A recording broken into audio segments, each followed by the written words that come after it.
We'll move to the second presentation, actually, which is healthcare-associated MERS-CoV outbreak.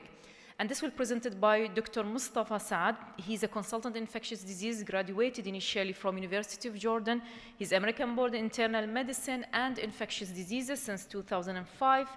He worked in Jordan for a couple of years, but now he's a consultant in infectious disease in Prince Sultan Center in Saudi Arabia. Welcome. Thank you very much.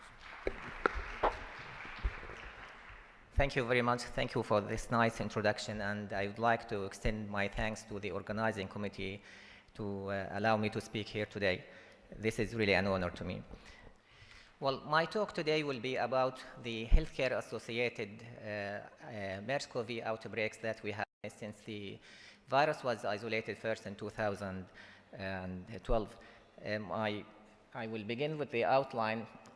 I will start with the timeline of the virus, the current situation of the virus, just briefly. Then I will talk in details about the healthcare-associated outbreaks that has been published in the literature, and especially the ones that had significant impact on our understanding of the disease. Then the challenges and lessons that we have learned from the outbreaks, and finally, I will give you some points how to prevent the occurrence of healthcare transmission of MERS-CoV infection. So to start with the MERS-CoV, our understanding of MERS-CoV started in April of 2012 when we had the first outbreak of MERS-CoV happening in Zarqa, Jordan. At that time, the virus was not really isolated. A viral etiology was suspected, but it wasn't really isolated. Then it was in June 2012 when we had the first case of MERS-CoV, where the virus was isolated from a patient who was admitted initially to Bisha, then to Jeddah in Saudi Arabia, and the virus was isolated and then sent to the Netherlands. And that was the first time when we recognized that this is a new virus. That's a totally new virus, not related to any of the other previously known coronaviruses. Then we had lots of reports from several countries in the region with MERS-CoV infection, and in 2013, in April and May of 2013, we had a large outbreak in Al-Hassa region where 23 patients were confirmed to have infection. Most of them were secondary human-to-human transmissions, and in March and April of 2014, we had the largest outbreaks that were healthcare associated in Saudi Arabia and to a lesser extent in the United Arab Emirates. Now I'll switch to talk briefly about the current situation. This is the last graph published by the European CDC, and as you can see here, this is updated as of February 7, 2015. And as you can see here, I would just like to highlight the big outbreak that has happened in April and May of 2015. This was the largest registration of cases in the whole world, and most of these cases, again, were healthcare associated. Now, again, as of February 5, 2015, globally there were 1992 cases confirmed worldwide, including more than 400 deaths, making the mortality rate about 41%. Some of the data that was available on some of these patients, on about 760 patients, mostly they were males, as you can see in the graph, and 47% were men above 40%. This is the situation in Saudi Arabia as of February 20th, 2015. There were 900 cases isolated, and the number is actually increasing. Today it's more than 900. We have several cases since this was published, and included more than 380 deaths. 29 patients were still either under home isolation or under current treatment. So why we're concerned with healthcare acquisition or transmission of MERS-CoV and the outbreaks? It seems that hospitals, since the introduction of this virus, the hospitals have become the primary location where secondary transmission is happening. And again, we have here 4 major outbreaks that we will talk about, and we will talk finally on our experience in Prince Sultan Military Medical City in Riyadh. So let's start with the first one. The first one was from Zarqa city in Jordan, again in April of 2012. The setup is a public hospital that is really crowded in a crowded city, and it has suboptimal resources and suboptimal infection control practices at the time of occurrence of the outbreak, and the outbreak mainly affected the ICU and CCU of that hospital. So overall, 13 cases were reported to be involved in that outbreak. 2 were confirmed initially by the PCR, and both of them unfortunately died. 11 cases were thought to be probable at that time. But later on, about a year after that, serology was done for all of those patients, and then 7 were later confirmed to be MERS-CoV by serology. 1 case was thought to be community acquired, but really the primary source of the infection could not be detected carefully. Now, 12 cases were secondary. 2 of them were family members of healthcare workers, and 10 were healthcare workers. So the index case could not really be identified, and most of those patients who were diagnosed or had a probable infection did not really have significant exposures in terms of travel or animal contact.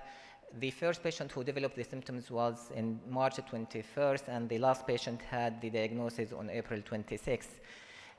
All of the patients who had the infection were transferred to other hospitals, and the ICU was closed. The attack rate among healthcare workers in that outbreak was about 10%. So what happened in Zarqa? Remember, this was not really a recognized virus at that time, so that was the first introduction of this virus. This is the first encounter of this virus in a healthcare facility. So we knew nothing about MERS-CoV at that time. There were delays in recognizing the outbreak until 11 individuals, most of them were healthcare workers, got infected. That was the initial time when they started to think that really this is a serious outbreak. Again, the suboptimal setup and the suboptimal infection control measures were a major concern in that hospital, and in addition to poor communications with the hospital staff and the community in general. I just want to quote one of the articles where they said the healthcare workers, they wanted to prevent the stigmatization of patients who were supposedly infected with this virus, and that's why they just were wearing gloves but no other protective equipment when they were dealing with these patients. So you can tell we had a major problem with infection control measures at that time. Now, one of the good things that were done in the outbreak, that samples were saved. So later on, when the virus was isolated later on in Jeddah, they went back to test the samples, and the patients were diagnosed to have the infection retrospectively, and the outbreak was promptly controlled when systematic implementation of infection control was done. I will move to the second outbreak, which was in Al-Hassa Hospital. Again, this is in April and May 2013. There were 3 public hospitals that were involved in the outbreak, in addition to 1 referral hospital in the region. The dialysis unit was the most importantly affected unit besides some wards and ICU. The outbreak started in one of the dialysis units in Hospital A, which is one of the major hospitals in Hafuf, and then spread to involve all of the other 3 hospitals. 23 patients were confirmed. In addition, they had 11 probable cases, but the confirmed cases were 23, including 15 patients who died. So the mortality rate was high in this outbreak. 8 patients survived, but at the time of writing the report by Asiri and his colleagues, 6 of them were discharged and 2 were in the hospital at that time. 1 case was confirmed and was community acquired. The rest were thought to be secondary to human transmission and mostly healthcare associated. 3 were family members, 2 were healthcare workers, and 19 patients. Among the 19 patients, 12 were dialysis patients. So you can tell from this that really the dialysis patients are the ones that got hit hard by this outbreak. Now, in this article by Gardner, they looked at the Hassa outbreak, and again, if you look at the diagram here, this is the time of the outbreak in the Al-Hassa. And if we just magnify this, just to look at the daily cases, blue columns stand for all cases reported from Al-Hassa, while the red ones stand for cases that were reported from all of Saudi Arabia. And as you can see here, during the time of the outbreak, most of the cases that were reported from Saudi Arabia were actually from Al-Hassa. In that outbreak, the authors noted that the transmission of MERS-CoV was heterogeneous. Some of the patients were capable of infecting many others, while some of them did not infect any other patients. And one patient was thought to have infected seven other individuals.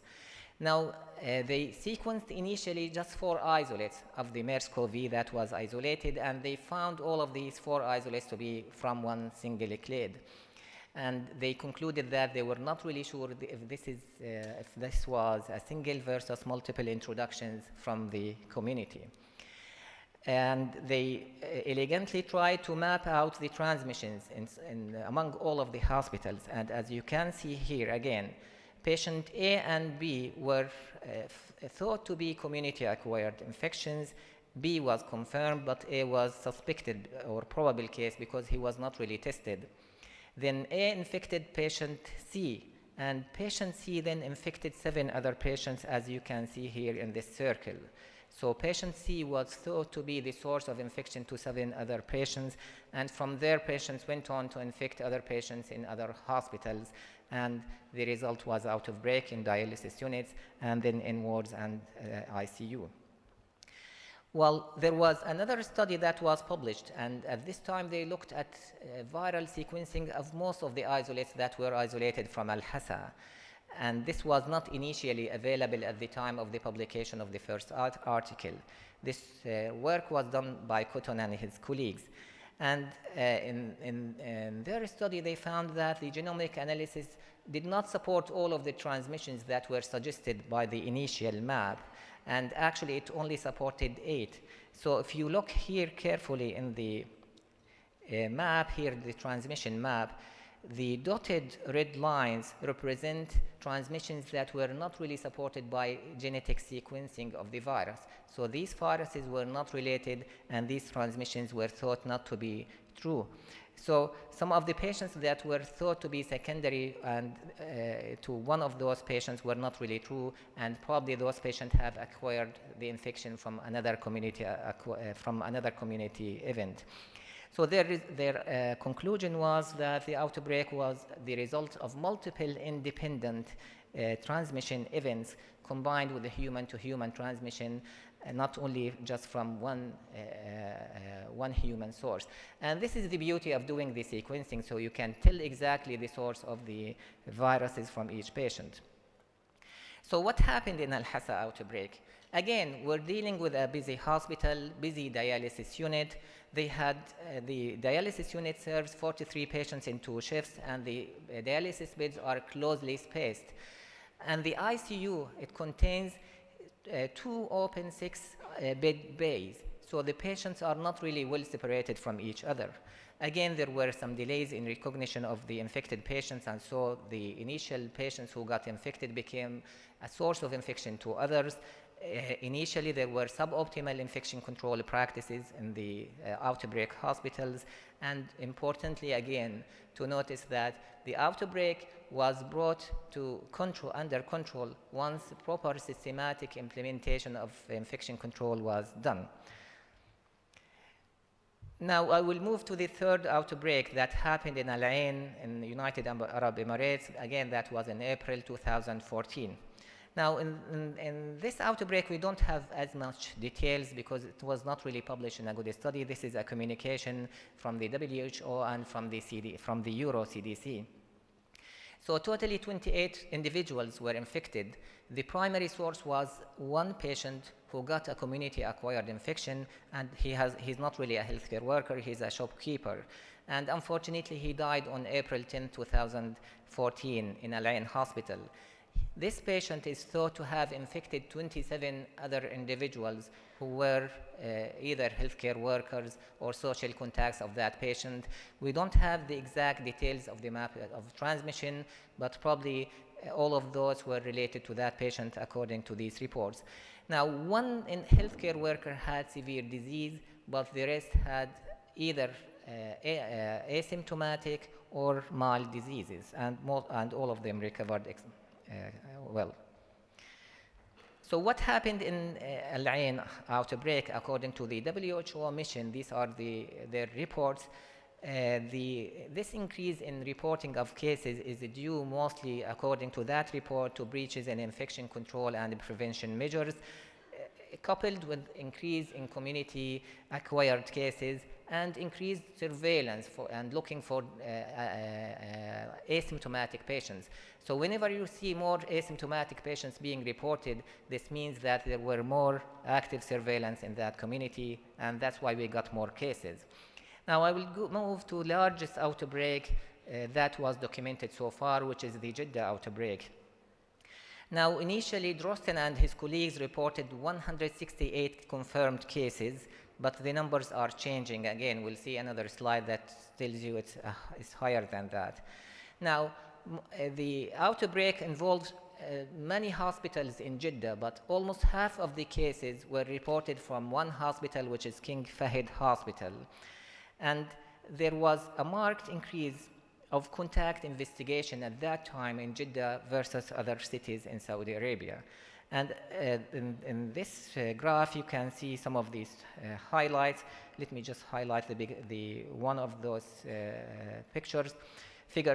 The first figure is showing the number of samples that have been sent per day in Jeddah versus other places in Saudi Arabia. And in Jeddah, represented by the blue columns, and the other places are represented by the red columns. And you can see the number of samples that were sent from Jeddah were extremely high during the height of the outbreak. And that correlated with disease activity.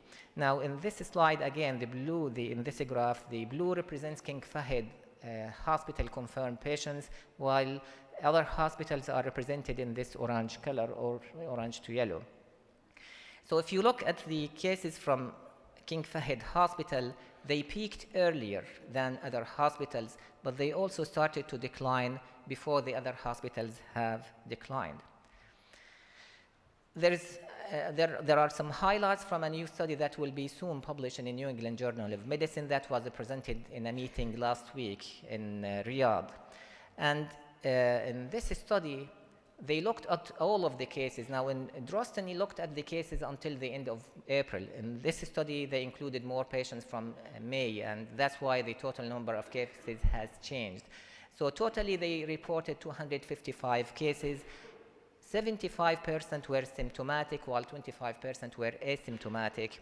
Most of these infections were secondary human-to-human transmission. Only 3% were primary cases and thought to be community-acquired and mostly reported animal exposure. Mortality rate is high, but it's higher in patients. So in patients, it is reported to be 52%. And remember, patients are more likely to get a primary infection versus healthcare workers who are supposed to get secondary infections mostly. Mortality rate in healthcare workers was 8%. The etiologies, according to the authors of the outbreak, overcrowded hospitals, especially the ER, suboptimal infection control practices, and some patients had some atypical presentations. Some patients were reported to have dengue-like presentation, or even they presented with what looked like heart failure. So again, back to Drosten and his colleagues, when they analyzed the laboratory data, the data was suggestive of an outbreak that was fueled by the healthcare setting. So it was not really just a community surge of cases. And again, King Fahd Hospital is the largest, busiest hospital in Jeddah, and according to one of the authors, the patient was working at 300% capacity. And again, Jeddah outbreak is mostly due to human-to-human transmission. And one more thing we have to remember about this outbreak, the number of cases have declined even before drastic infection control measures were taken. Now, the WHO confirmed the same findings in their mission to Jeddah to investigate the Jeddah outbreak. And in addition to, they also said that the sequencing and phylogenetic analysis of the virus did not really show any significant changes from the previously reported strains. So the height in transmission of the virus is not due to viral changes, but due to more to healthcare transmission of the infection coupled with community-acquired cases. Now, sequencing and phylogenetic analysis of more than 100 of these viruses showed that all of the Jeddah strains were pertaining to one clade, while viruses from Riyadh city in comparison were grouped among 6 different clades. And one of these clades, which was a clade 2 from Riyadh, was associated with a hospital outbreak, and it happened to be our hospital that we will be talking about its experience now. Now, these are the different clades that were reported by Drosten and his colleagues. Just to make it easier, these are the viruses that were reported from Jeddah, and as you can see here, the ones in almost blue and almost red. These are the viruses that were reported from Jeddah outbreak, and all of them fall into one clade. Well, if you look at the Riyadh viruses, they have fallen into 6 clades from 1 to 6. One of those viruses that was isolated from Riyadh actually was a patient coming from Jeddah. He acquired infection in Jeddah and went back to Riyadh. And one patient from clade 2, the clade that was associated with the hospital cluster, actually took the infection, exported the infection to the US and the Netherlands. So the clade 2 was associated again with the healthcare transmission of infection at Prince Sultan Military Medical City, which we'll be talking about now. So I will talk on our experience with this virus. And we had isolated 70 patients that were reported in one article that was recently published in the New England, in the International Journal of Infectious Diseases. Now, in our experience, the median age was higher than the rest of the country in Saudi Arabia, and most of the cases reported to the WHO with a median of 62, and 67% were more than 51. The male-to-male-female ratio is almost 2 to 1. Healthcare worker affection was 14%. Only one patient reported animal exposure to camels, basically, and the majority of cases were healthcare associated. The 90% of patients required admission, 90% had pneumonia, while 6% had upper respiratory infections. Our patients had severe infections, and as you can see here in the complications, they had lots of complications, including major injuries to major organs like the kidney, liver, and lung. And the outcome was bad in our case, actually. 70% had a severe infection requiring ICU admission, and 60% was the mortality in our case. Now, this is a very important graph that you have to pay attention to. Now, on the first axis, you have the number of confirmed MERS-CoV infection, and on the other axis on your right side is the number of suspected cases. The blue line represents the cases that have been acquired from the community versus the red line, which represents cases that have been acquired in the hospital. Now, I just want to show that, sorry. The blue line, again, the community-acquired cases started first from October 2012. We had small bumps here and there, but it was not until September 2013 when we had the first surge in community-acquired infections, and that was associated with a surge in the hospital-associated infections, as you can see here. And again, the same trend has been witnessed in the March-April outbreak of 2014, the surge in community-acquired infections in that month was associated with a surge in the hospital, or it was actually augmented by the secondary nosocomial transmission of MERS-CoV in the hospital. And that's why we had a large spike during that month. Now, we looked at all of the clusters of healthcare-associated infections in our hospital. We had several clusters, as you have seen here. Most of them happened in the emergency room, where the traffic is really busy and the ER is so busy. I just want to highlight one of these major clusters. This is the cluster in April of 2014. This is the same cluster that was investigated by Drosten et al., and they found all of these patients were from one clade. One patient here was linked to infection in 10 others, so he was the source of infection in 10 other patients. Healthcare workers were also infected, as you can see in the orange-colored circles. So what we observed in our experience in our hospital, now the exaggeration or the increased activity in the community was always exaggerated by the secondary transmission of infection in the healthcare setting. And secondary infections in the hospital were in busy areas, in the ER, which is really very busy with high traffic, with wards with multi-bedrooms. There were delays in case recognition and isolation, and there were infection control measures, but they were not really properly implemented when the outbreaks have happened. In the ICU, where most of the patients who were severe were admitted, we did not document any secondary transmission there because the ICU setup is better and the compliance with infection control measures was much better. And again, the healthcare acquisition of infection was associated with poor outcome in univariate analysis, but not multivariate analysis. So healthcare acquisition was not found to be an independent risk factor for severe outcome. So these are the outbreaks. So now what are the challenges that we are facing so far? We have so many challenges with the MERS-CoV infection. Some of the major challenges that we have to remember from the epidemiology and what we have seen so far, MERS-CoV seems to be staying with us for a while. We don't know how long it's staying with us, but it's totally different from SARS. In SARS, it was just only 8 months, and the virus have disappeared.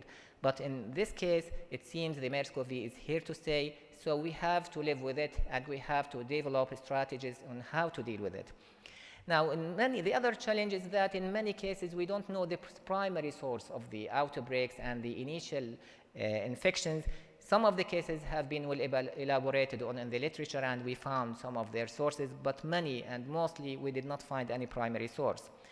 It seems to be there is a seasonal variation with MERS-CoV infection, and this has to be well studied and well represented. And finally, there seems to be a missing link between the reservoir of infection, which is thought the camels mostly, and bats, maybe other animals, and the acquisition of infections in humans, because most of the really infected patients did not report any camel or significant animal contact.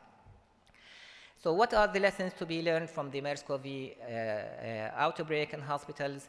Well, most of these outbreaks occurred in busy units and wards with suboptimal infection control measures and substandard setup and high traffic. Common to all outbreaks was the lack of systematic implementation of infection control measures prior to the outbreaks. There was rapid control of the outbreaks when systematic implementation of infection control and prevention measures were taken, and healthcare workers are at risk of contracting the disease, but usually they get mostly mild disease, and it is mostly secondary disease.